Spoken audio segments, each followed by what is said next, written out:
સમાચાર બનાસકાંઠામાંથી કે જ્યાં પાલનપુરમાં સતત બીજા દિવસે ધોધમાર વરસાદ પડ્યો। પાલનપુર અંબાજી હાઈવે પર વરસાદી પાણી ફરી વળ્યા। પાણી ભરાઈ જતા વાહન ચાલકો મુશ્કેલીમાં મુકાયા। ઘૂંટણસમાં પાણી ભરાવાના કારણે વાહન ચાલકોને મુશ્કેલી સર્જાઈ। ટ્રાફિક સમસ્યા સર્જાતા વાહનોની લાંબી કતાર જોવા મળી। 10 વર્ષથી સમસ્યા હોવા છતાં નેશનલ હાઈવે ઓથોરિટી અથવા પાલિકા તંત્ર કોઈ જ કામગીરી નથી કરતું।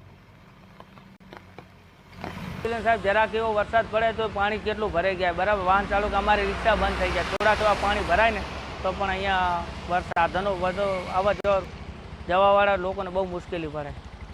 हाँ, पानी भराय कोई निकाल ज नहीं पानी नो। કેટલા સમયથી આવું છે? આ 2 વર્ષથી કાયમ આ જ પ્રમાણે। તો શું માંગે? આનો નિકાલ કરે તો સારું। પાલનપુરમાં છેલ્લા 1 કલાકથી વરસાદ શરૂ થયો છે અને જેને પગલે પાલનપુર અંબાજી હાઈવે પર પાણી ભરાયા છે। આ પાણી એટલી મુશ્કેલી વધારી રહ્યા છે કે વાહન ચાલકોને અગવડો પડી રહી છે।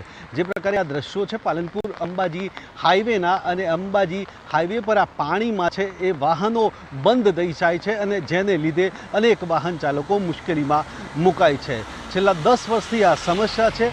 નથી નેશનલ હાઈવે ઓથોરિટી જવાબદારી સ્વીકારતી કે નથી પાલિકા પાણીનો નિકાલ કરતી અને રોજબરોજ દર વરસાદમાં આ સમસ્યા સર્જાય છે અને વાહન ચાલકો પરેશાન થાય છે।